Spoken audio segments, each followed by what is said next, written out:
Lo que voy a decirte es ultra secreto. Es una conspiración que nos rebasa.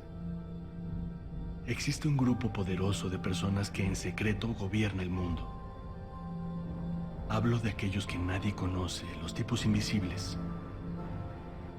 El 1% en la cima del 1%, los que juegan a ser Dios sin permiso. Mr. Robot es una serie estadounidense que retrata la vida de Elliot Anderson. Él es un programador que trabaja como ingeniero de ciberseguridad de día y también como justiciero de noche. El primer capítulo de esta serie puede ser considerado como una representación del gobierno totalitario en una sociedad moderna, en el cual una empresa ejerce control sobre la sociedad y asimismo la regula mediante principios meramente económicos. Para empezar, es importante hablar de la empresa E-Corp como un gobierno totalitario, también de la rebelión de los hackers que esto mismo causó y que se ve en el primer capítulo. Ahora, si se piensa en la actualidad, nos podemos remitir fácilmente a la sociedad que se muestra en Mr. Robot. Allí se ve un gobierno totalitario que es representado a través de E-Corp, la empresa más gigante del mundo, o como dice Elliot, el monstruo perfecto de la sociedad moderna. Tal como se describió anteriormente, este conglomerado también recurre al derecho natural para justificar sus acciones. En este caso, Terry Colby y los demás ejecutivos se sienten con el derecho de controlar a los miembros de la sociedad porque en realidad ellos son quienes manejan el devenir económico. En este punto, es importante destacar la diferencia entre totalitarismo y tiranía, ya que estos líderes no deciden ser crueles porque sí, ellos tienen una ley natural o propósito que los motiva, el cual, por supuesto, es la economía en este caso. Otro concepto que se puede apreciar en el capítulo es el de ideología. Según Arendt, este actúa como mecanismo para ejercer control en un gobierno totalitario. En el caso de la serie se muestra una cultura consumista, sujeta a las deudas y tarjetas de crédito, lo cual tiene su raíz en las grandes empresas. Un ejemplo de esto es Angela, quien le dice a Elliot que tiene que conservar su trabajo sí o sí, porque de otra forma no podría pagar sus estudios. Incluso el mismo Elliot, él se queja repetidas veces de cómo vive en una sociedad que es un engaño. Menciona que le parece irónico como todo el mundo admira a Steve Jobs, sabiendo que hizo su fortuna a costa de niños, incluso habla de la falsedad de las redes sociales. En realidad esta es la ideología que se ha infundado en esa sociedad, un mecanismo que se alimenta de falsedad, un mecanismo que busca separar a todo el mundo. No digo nada nuevo, sabemos las razones, no porque los libros de los Juegos del Hambre nos alegren, sino porque queremos estar sedados, porque es doloroso no fingir, porque somos cobardes. Maldita sociedad. Entonces, esta unión en medio de un gobierno que solo quiere separar a los sujetos dio paso a un plan que consiste en nada más ni nada menos que causar una crisis económica, eliminar todas las deudas e hipotecas, atentar contra el mismo derecho natural e ideología con el que se escudan los dueños de las grandes empresas. Es ahí cuando empezamos a hablar de una lucha que se opone al poder. En este punto mostraremos la relación que tiene el concepto de poder desarrollado por Foucault con el primer capítulo de la serie. Para empezar, hay que tener presente que Foucault plantea el poder como algo que no se tiene ni se cede, simplemente se ejerce, y se ejerce sobre las posibles acciones de los otros. Hablamos de posibles acciones porque el poder se ejerce solo sobre hombres libres, y la libertad abre distintos campos de posibilidad. Este planteamiento es posible encontrarlo al principio del capítulo, en el momento en que Elliot habla de este pequeño grupo de hombres que controlan secretamente el mundo, quienes están representados por la corporación E-Corp, el conglomerado más grande del mundo, quien tiene la capacidad de conducir de diversas formas nuestras posibles acciones, razón por la que Elliot la compara con una corporación de maldad que nos manipula y nos condiciona a su acomodo. Juntos podemos cambiar el mundo con E-Corp. El Malcorp. Esto lo vemos también en su terapia con la psicóloga, donde él le responde imaginariamente que la decepción que tiene de la sociedad es que todo es un engaño, pues nuestras elecciones ya están condicionadas desde antes que las tomemos. Por esto mismo, Elliot dice que estamos controlados por una mano invisible. A veces sueño con salvar el mundo. Salvar a todos de la mano invisible, la que nos marca con una tarjeta de empleado,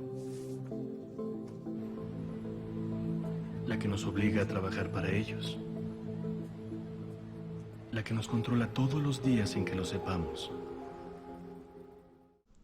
Por otro lado, y con este mismo concepto, Foucault muestra la relación dialéctica que tiene el ejercicio de poder y la oposición contra este. No existe el reconocimiento del uno sin la existencia del otro. Esto se evidencia en el capítulo con la relación de adversidad y estrategia que hay entre los ejercicios del poder de la corporación y la oposición a estos del grupo de hackers de F-Society. Otra parte del capítulo que manifiesta lo anterior está en la anécdota que cuenta el hacker cuando dice que su padre era un ladrón quien había hecho un contrato con la sociedad que se basaba en que mientras él robara y no lo atraparan, él ganaba el dinero robado. Pero en caso de que lo atraparan, iría a la cárcel. Se nota que este sujeto es un adversario del ejercicio del poder del Estado porque se opone a este, aunque termina vencido por las estrategias del mismo y encarcelado. Dijo, todo el mundo roba. Así es como funciona. ¿Crees que las personas reciben justo lo que merecen? No.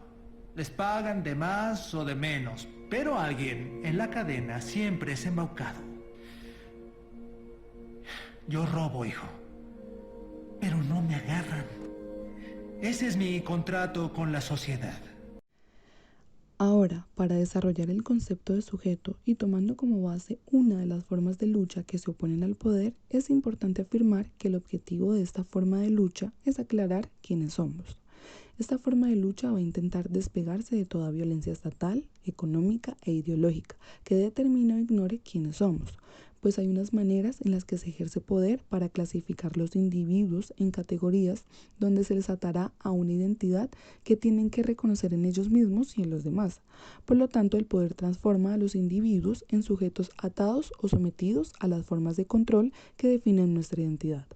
Al parecer, Eliot entiende esta influencia que hace el poder en el sometimiento de nuestra identidad, y por eso a él le interesa lo que hacemos con esa identidad que nos asignaron, motivo por el que él hackea con el fin de descubrir las peores facetas de nosotros mismos y razón por la que él interpreta rápidamente a las personas. Por último, es importante hablar acerca del concepto de neoliberalismo como la intervención y vigilancia permanente del Estado que busca el ejercicio global del poder político en una economía del mercado. Así, al neoliberalismo le importan dos cosas. Primero, que haya una estabilidad económica, lo que depende de la estabilidad de los precios y el equilibrio de la competencia. Segundo, que haya una política social del mercado en donde la sociedad está sometida a las dinámicas competitivas, lo que trae como fin el objetivo principal, la multiplicación de las formas de empresa en la sociedad. El dinero no es real. Al dejar los estándares del oro, se ha convertido en algo virtual. Informático es el sistema operativo del mundo.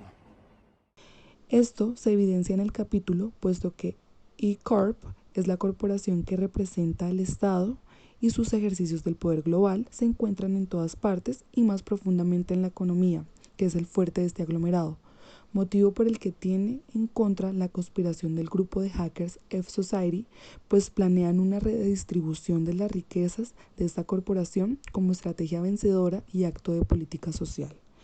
Y por otro lado, es evidente que Eliot representa un peligro para este neoliberalismo moderno, puesto que, como él mismo dice, a los de arriba no les gusta a alguien con mis poderes.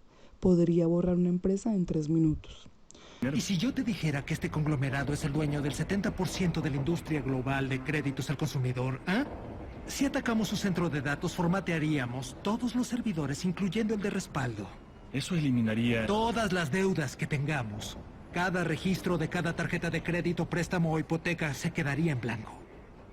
Serían imposibles los reclamos de los registros vencidos. Desaparecería todo. El único y mayor incidente de redistribución de la riqueza en la historia. Bueno, hasta acá llega el video que tenía como objetivo mostrar las relaciones de conceptos del texto de Hannah Arendt, Ideología y Terror, y los dos textos de Michel Foucault, El sujeto y el poder y Nacimiento de una biopolítica, con relación al primer capítulo de la serie Mr. Robot llamado Hello Friend. Esperamos que hayan comprendido. Muchas gracias por la atención.